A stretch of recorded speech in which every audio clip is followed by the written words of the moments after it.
तो मनुष्यों में 80 S ऊर्जा बनता है। छोटे छोटे जीवों में 70 S बनता है। अब देखिए, एक ग्लूकोज में एक ग्लूकोज में एक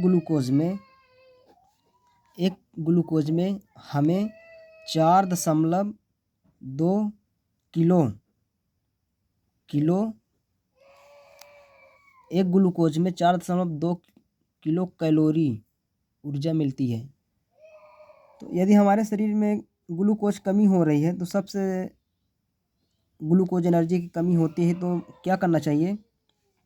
आप लोग खजूर तो देखे होंगे, खजूर जिसे छुहारा बोला जाता है आम भाषा में। आप चार खजूर खाइए, खजूर छुहारा, उसमें बहुत तगड़ा एनर्जी मिलती है हमको। मतलब शरीर को एनर्जी कमी नहीं होने देता। एक बार आप कहीं लंबे ट्रैवल कर रहे हैं तो खाइए, शरीर में एनर्जी बनाए रखिए, मुरझाएंगे नहीं आप।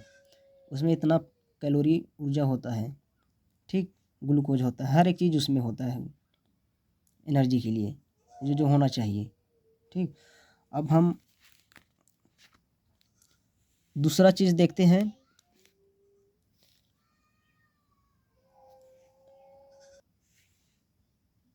दूसरा हम देखते हैं गोल्जी बॉडी।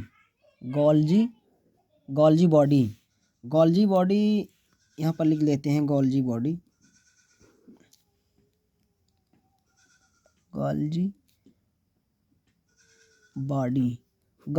में क्या होता है? यह हमारे शरीर में जो माइटोकॉन्ड्रिया से ऊर्जा मिल रहा था, उसको एक स्थान से दूसरे स्थान पर ऊर्जा का परिवहन करता है। क्या करता है? परिवहन। मतलब परिवहन का मतलब होता है एक स्थान से दूसरे स्थान पर बोलना। जैसे देखिए, एक मजदूर को काम करने के लिए किस में ज़्यादा एनर्जी चाहिए? हाथ में, ठीक, हाथ में चाहिए। और एक टीचर को पढ़ाते वक्त कहाँ पर एनर्जी सबसे ज़्यादा चाहिए? जीभ में। इसी चीज़ को, एनर्जी को एक स्थान से दूसरे स्थान पर परिवहन का काम करता है गोल्जी बॉडी, जो कोशिका के अंदर होता है, ठीक, परिवहन का काम करता है। जीभ मतलब परिवहन का काम करता है गोल्जी बॉडी। और कई तरह से, जिसको बहुत से लोग काम करते हैं हाथों से, बहुत से लोग पैरों से काम करते हैं। तो वही ऊर्जा को एक स्थान से दूसरे स्थान पर भेजने का काम कौन करता है? परिवहन का काम कौन करता है? Golgi body. और गोल्जी बॉडी ऊर्जा भेजने से पहले, उससे भी पहले, शरीर के ब्रेन जो होता है, ब्रेन में ये मैसेज भेजता है ऊर्जा के लिए, गोल्जी बॉडी, ठीक। अब अगला हम देखते हैं ER। मतलब ER का मतलब होता है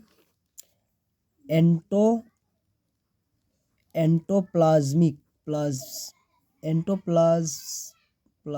बोला जाता है, एंटोप्लाज्मिक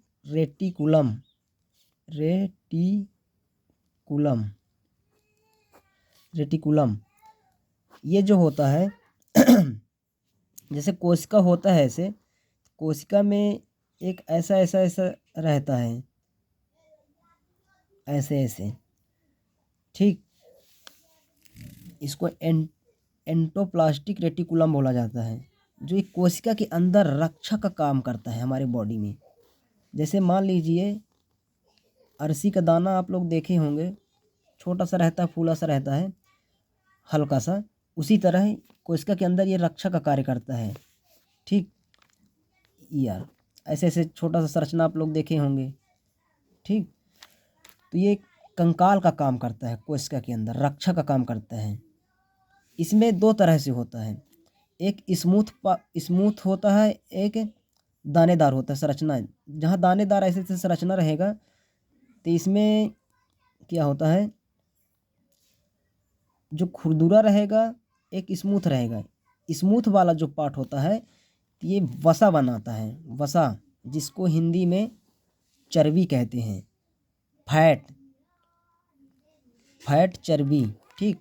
जिसमें ज़्यादा वसा होता है तो अच्छी बात है, वसा रहता है, फैट रहता है, क्योंकि उसको चोट बहुत कम लगती है। महिलाओं में सबसे ज़्यादा चर्बी होती है, फैट होती है, क्योंकि वो लोग ज़्यादा एनर्जी को मतलब खाना खा लेंगे, एनर्जी को अपना वेस्ट नहीं कर पाते, इसलिए उनका चर्बी बढ़ने लगता है और मोटापा होने लगती है। शादी से पहले एकदम पतली रहेगी, लेकिन शादी के बाद एकदम मोटी मोटी हो जाती हैं। ये सब चर्बी बैठे बैठे खाने के कारण होता है। वैसे भी उनमें ब्रेन की कमी होती है, दिमाग तो ज़्यादा होता नहीं है। ठीक, तो स्मूथ वाला क्या बनाता है? फैट। और जो दानेदार संरचना होता है, दानेदार हल्का हल्का खुरदुरा रहेगा, वो प्रोटीन बनाता है। प्रोटीन बनाता है।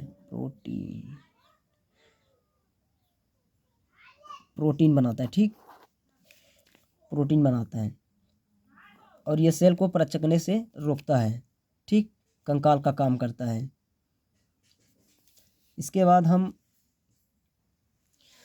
बाद हम देखते हैं राइबोसोम। ठीक, राइबोसोम। ये जो राइबोसोम होता है, कोशिका के अंदर इसमें एंटीप्लास्टिक रेटिकुलम के अंदर ही होता है। जो खुरदुरा वाला भाग होता है ना, उसी को राइबोसोम कहा जाता है। ठीक, ये वाला कोशिका का सबसे छोटा अंग भी होता है ये। अगर पूछा जाएगा क्वेश्चन में मानव शरीर का सबसे छोटा अंग क्या है, तो राइबोसोम। ठीक, कोशिका नहीं है, कोशिका एक इकाई है। मानव शरीर की सबसे छोटी इकाई क्या है, तो कोशिका है। और कोशिका के अंदर और भी है, तो अंग है वो राइबोसोम जिसे बोला जाता है, जो एंडोप्लास्टिक रेटिकुलम के अंदर होता है। ठीक, जो खुरदुरा हल्का हल्का खुरदुरा वाला बताए थे आपको, स्मूथ और खुरदुरा वाला होता है जो प्रोटीन बनाता है, उसी में ये राइबोसोम पाया जाता है, जो प्रोटीन का निर्माण करता है। इसमें प्रोटीन वही जब माइटोकॉन्ड्रिया में हम बता रहे थे 70S और 80S,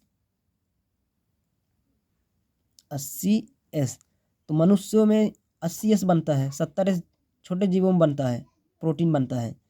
तो यही बनाने का काम करता है। ठीक है ना, मतलब कहने का मतलब 70S प्रोकैरियोटिक जीवों में बनता है, 80S यूकैरियोटिक जीवों में बनता है।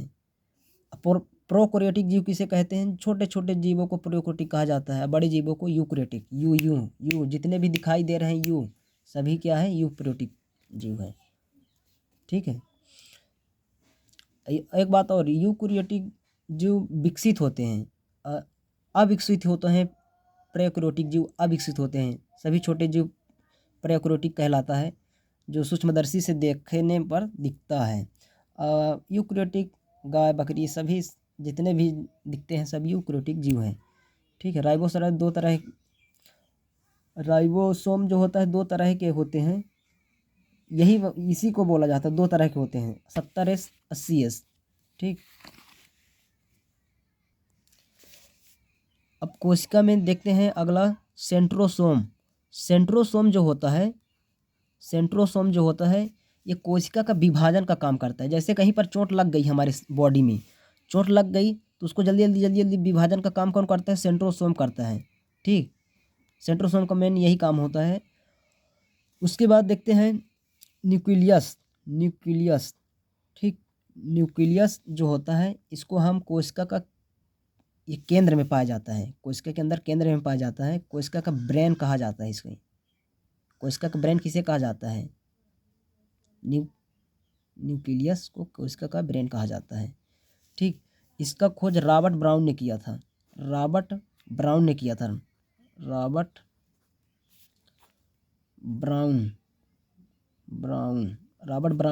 कोशिका का खोज किसने किया था? तो कोशिका का खोज किया था रॉबर्ट हुक। और केंद्रक का खोज किसने किया था, जिसको हिंदी में केंद्रक बोलते हैं न्यूक्लियस को? रॉबर्ट ब्राउन ने किया था। आमा का गुठली जो होता है तो अंदर का ब्राउन होता है, तो इसलिए याद रखना, न्यूक्लियस का खोज किसने किया था? रॉबर्ट ब्राउन ने किया था। कोशिका का खोज जब कोई भी चीज़ दांत में फंस जाती है, उसको किससे निकालते हैं? हुक से या पिन से। पिन को हुक बोला जाता है। तो याद रखना, कोशिका का खोज किसने किया था? रॉबर्ट हुक ने। हुक से, पिन से खोज निकालते हैं इसलिए। ठीक है ना, याद करने का तरीका ही है छोटा सा। और न्यूक्लियस जो होता है, न्यूक्लियस में डीएनए डीएनए होता है न्यूक्लियस के अंदर। डीएनए जिसे डीएनए कहा जाता है, गुणसूत्र। ठीक, प्रोटीन 80% पाया जाता है डीएनए में। कोशिका को, और एक बात और है, ये न्यूक्लियस जो होता है तो पूरे कोशिका को कंट्रोल का कार्य करता है, कंट्रोल करने करने का कार्य करता है। मतलब सबको बताता है कि तू ये काम कर, ये काम कर, ये काम कर। नहीं करता तो फिर सब दिक्कत होने लगती है, इसलिए न्यूक्लियस बताता है, कंट्रोल करने का काम करता है ये न्यूक्लियस। ठीक है, एक बात और है, न्यूक्लियस जो होता है, केंद्रक जो होता है, इसमें केंद्रक के मतलब अंदर छोटा छोटा बूंदी बूंदी द्रव भरा होता है, जिसको केंद्रिका द्रव कहते हैं।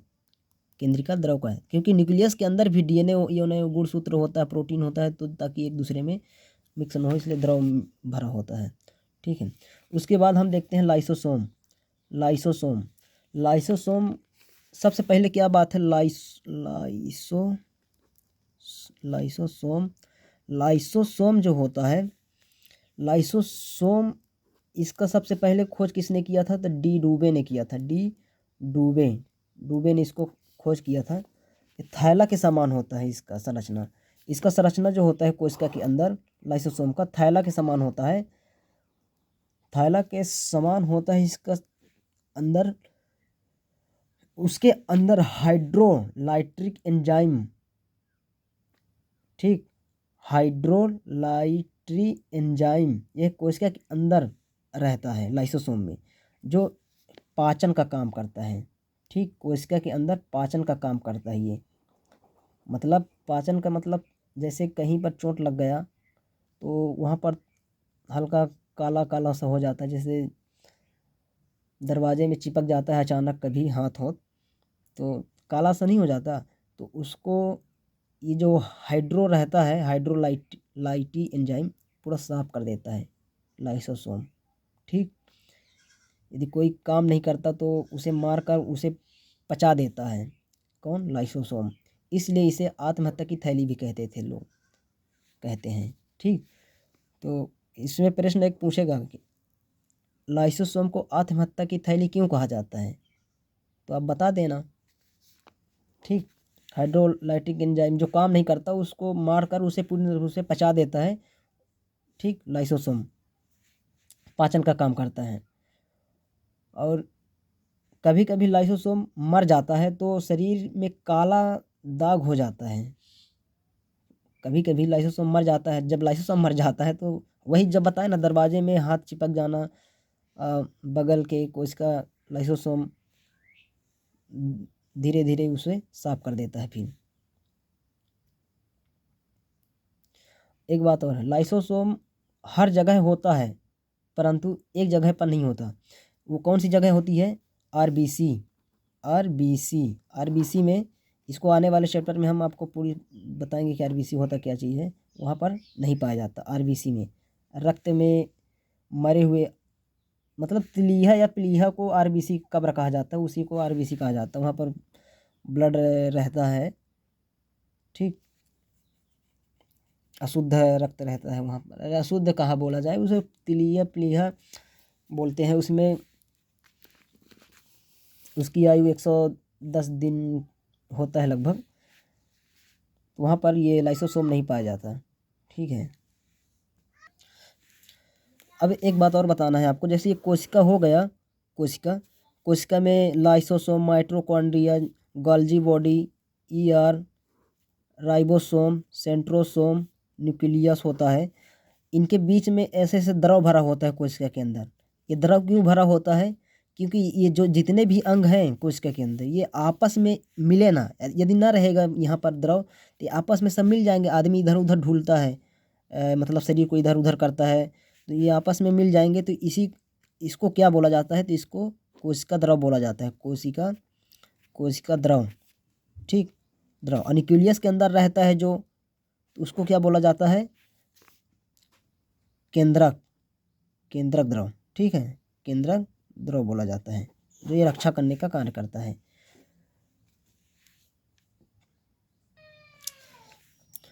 कोशिका कोशिका के किनारे किनारे साइड हल्की से ऐसी पतली होती है, उसको हम प्लाज्मा बोलते हैं। उसी को प्लाज्मा बोला जाता है। प्लाज्मा, प्लाज्मा, उसको प्लाज्मा बोलते हैं। किनारे किनारे हल्की पतली सी होती है। ये पेड़ पौधे जानवरों में हर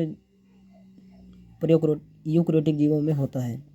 छोटी सी रक्षा करने का काम करता है ये प्लाज्मा। ठीक है।